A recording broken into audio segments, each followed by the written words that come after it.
कि जो जो भी सबसे बड़ी से बड़ी जांच एजेंसियां हैं वो अपना सारा काम धंधा छोड़ के शराब घोटाले की जांच में लगी हुई हैं।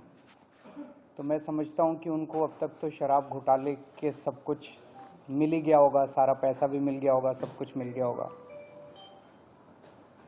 तो पहले 2-3 मिनट में इसी पे चर्चा करना चाहूँगा कि शराब घोटाले में जांच एजेंसियां कैसी जांच कर रही है, क्या मिला अभी तक। इसमें मनीष सिसोदिया जी जो कि फाइनेंस मिनिस्टर थे, डिप्टी चीफ मिनिस्टर थे, उनके ऊपर सबसे बड़ा आरोप ईडी ने और सीबीआई ने लगाया है कि मनीष सिसोदिया जी ने अपने 14 फोन तोड़ दिए। तो इन्होंने सबूत खत्म करने की कोशिश की। ये सारी जांच वांच करने के बाद इन एजेंसीज ने मनीष सिसोदिया पे आरोप लगाया कि 14 फोन तोड़ दिए। ये ईडी की चार्जशीट है, ईडी का डॉक्यूमेंट है ये, जिसमें इन्होंने ये 14 फोन का IMEI नंबर लिखा हुआ है कि ये वो 14 फोन है जो मनीष सिसोदिया के थे और जो मनीष सिसोदिया ने इन फोनों को डिस्ट्रक्ट कर दिया। ये ईडी के डॉक्यूमेंट में है। इसी के बाद ईडी की सीजर मेमो है। ईडी कुछ भी सीज करता है तो उसको मेमो, इन 14 में से ईडी खुद ही कह रही है सीजर मेमो कि 4 फोन हमारे पास हैं। ये इनका सीजर मेमो है, इंपाउंडिंग ऑर्डर 18 मार्च 2023 का और इंपाउंडिंग ऑर्डर 5 जनवरी 2023 का। 4 फोन उसमें से इनके पास हैं और एक सीबीआई का ये डॉक्यूमेंट है, एक फोन सीबीआई के पास है। तो 14 में से 5 फोन तो इनके अपने पास ही हैं जो कह रहे हैं कि मनीष सिसोदिया ने तोड़ दिए। उन 14 में से 5 फोन ईडी और सीबीआई के कब्जे में हैं,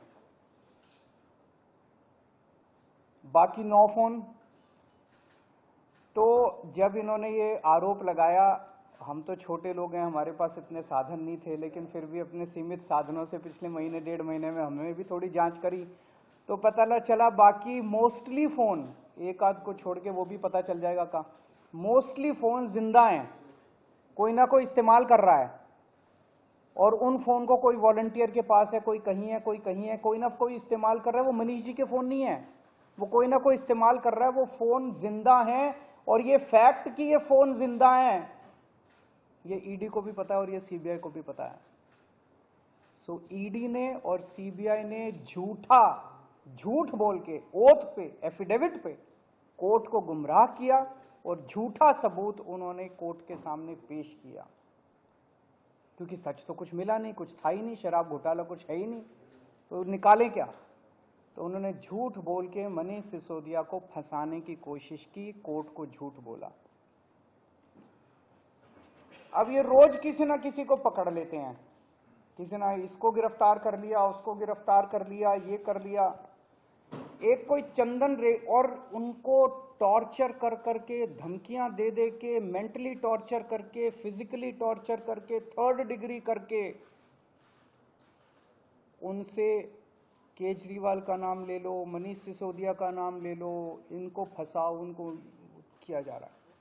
कोई चंदन रेड्डी है, हम तो जानते भी नहीं है कौन है। चंदन रेड्डी को इतना मारा, ये उसकी मेडिकल रिपोर्ट है चंदन रेड्डी की। मेडिकल रिपोर्ट में लिखा है patient has alleged trauma to both ears and face by ED officers on 16th September 2022 and 17th September 2022।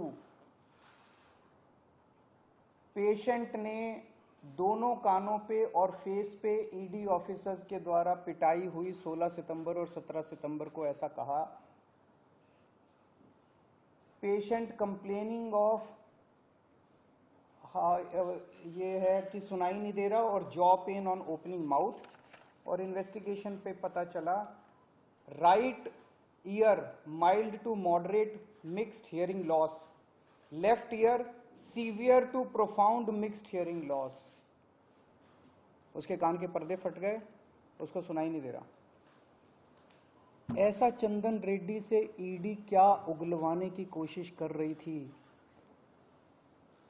उसको क्या कहने का दबाव डाला जा रहा था कि उसकी इतनी पिटाई करी कि उसके कान के पर्दे फट गए।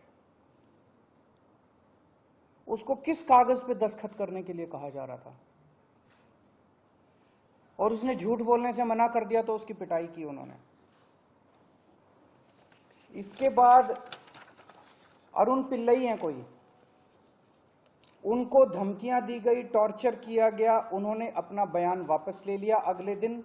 उस दिन तो उनसे कुछ लिखवा लिया, कहीं साइन करा लिया, लेकिन उसके 2-4 दिन बाद उन्होंने कोर्ट में बयान दिया कि मुझे टॉर्चर करके बयान लिया गया। समीर महेंद्रू से टॉर्चर करके बयान लिया गया, उन्होंने अपना बयान वापस ले लिया। मनस्विनी से टॉर्चर करके बयान लिया गया, उन्होंने अपना बयान वापस ले लिया। भूषण बेलगवी से टॉर्चर करके, ये 5 नाम तो मेरे पास ही हैं, पता नहीं ऐसे कितने लोग हैं जिन लोगों को टॉर्चर कर करके बयान लिए गए। ये हो क्या रहा है? एक के बाद एक, एक के बाद एक, एक के बाद एक, जितने लोगों को ये बुला रहे हैं सबको मारते हैं, पीटते हैं, टॉर्चर करते हैं। एक ऐसा व्यक्ति है जिसे एक कमरे में उस व्यक्ति को बिठा रखा था, दूसरे कमरे में उसकी वाइफ को और उसके पिताजी को बिठा लिया, और उसको बोलते हैं कि या तो इस कागज पे साइन कर दे, नहीं तो तेरी पत्नी को और तेरे पिताजी को भी जेल भेज रहे हैं।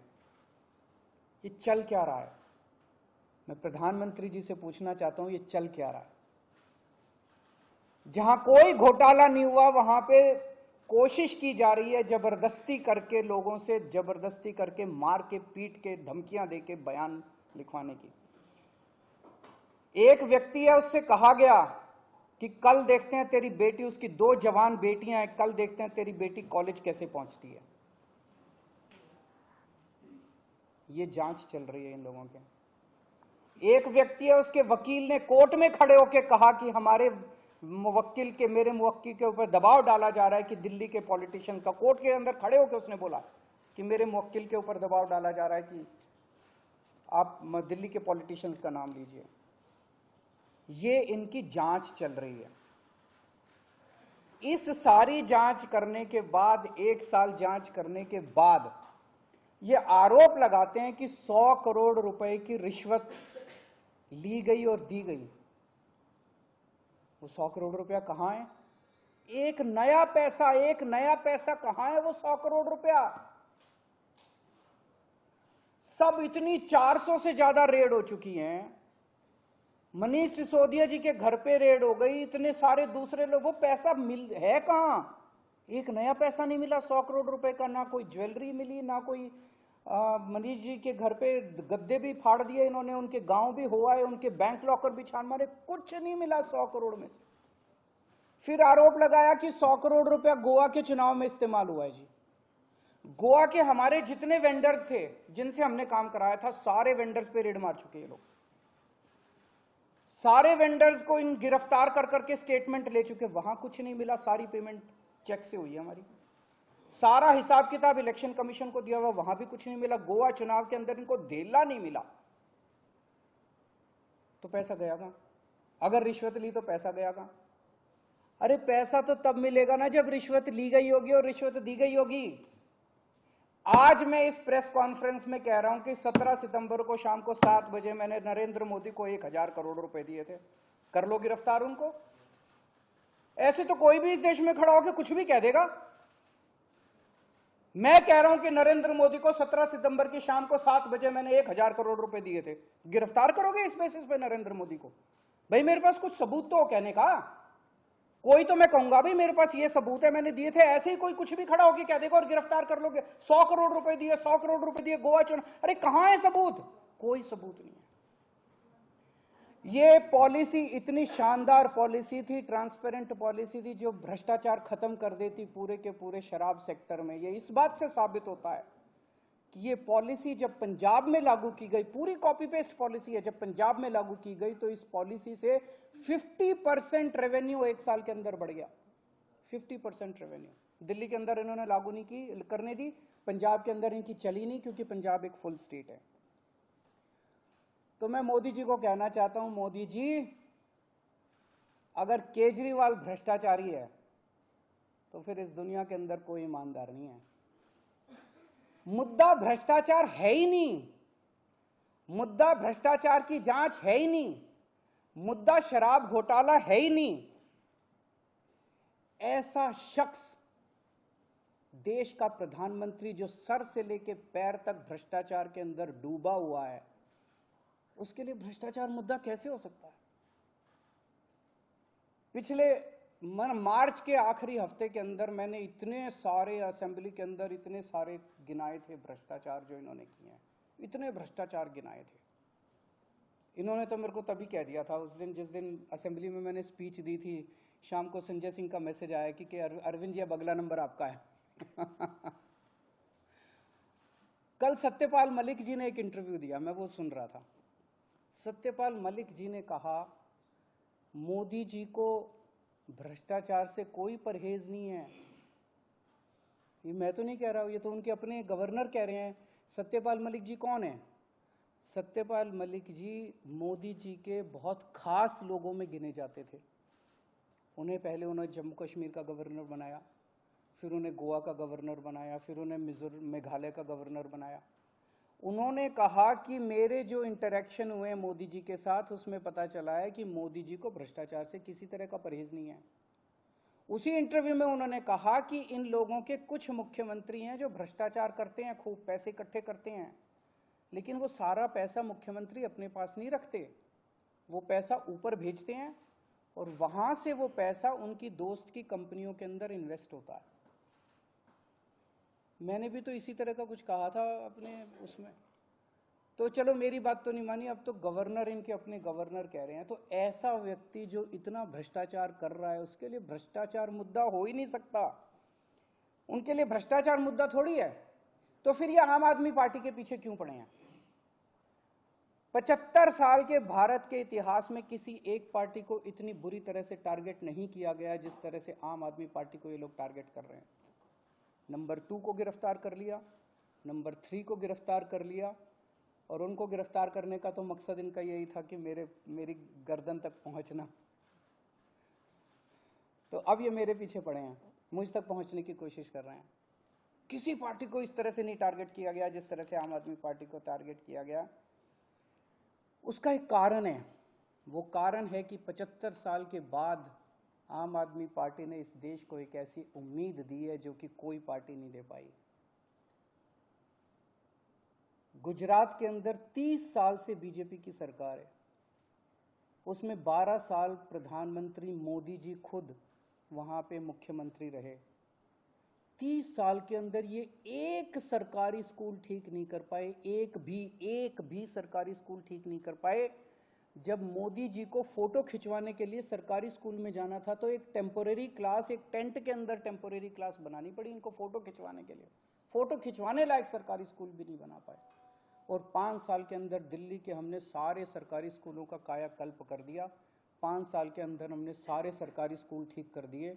इस देश के लोगों को आम आदमी पार्टी ने एक उम्मीद दी है कि केवल आम आदमी पार्टी उनकी गरीबी दूर कर सकती है, उनको शिक्षित कर सकती है, उनके बच्चों को रोजगार दे सकती है। आम आदमी पार्टी ने इस देश के लोगों को उम्मीद दी है। प्रधानमंत्री जी उस उम्मीद को कुचलना चाहते हैं। प्रधानमंत्री जी नहीं चाहते कि वो उम्मीद आगे बढ़े, क्योंकि अभी तक इन सारी पार्टियों को की मिलके जो लूट चल रही थी, अगर इनको स्कूल बनवाने पड़ गए, इनको अस्पताल बनवाने पड़ गए, तो उनको लूटने के लिए पैसे नहीं बचेगा। तो कल इन्होंने मेरे को बुलाया है, मैं जाऊंगा कल सीबीआई में, और मैं फिर से अंत में यही कहना चाहता हूं कि प्रधानमंत्री जी, अगर केजरीवाल चोर है, केजरीवाल भ्रष्टाचारी है, तो इस दुनिया में कोई ईमानदार नहीं है। क्या आपको आशंका है कि जब आप जाएंगे तो गिरफ्तारी हो सकती है आपकी? संडे का दिन है, मनीष जी को अरेस्ट किया था, आप नहीं कर सकते? भाई ये बीजेपी वाले तो मैं कल से देख रहा हूँ प्रेस कॉन्फ्रेंस कर करके यही कह रहे हैं कि केजरीवाल को गिरफ्तार करेंगे। तो अगर बीजेपी ने सीबीआई को ऑर्डर दे दिए हैं कि गिरफ्तार करना है, तो फिर सीबीआई उसको नकार कैसे सकती है? बीजेपी के ऑर्डर तो मानेंगे वो लोग। Thank you.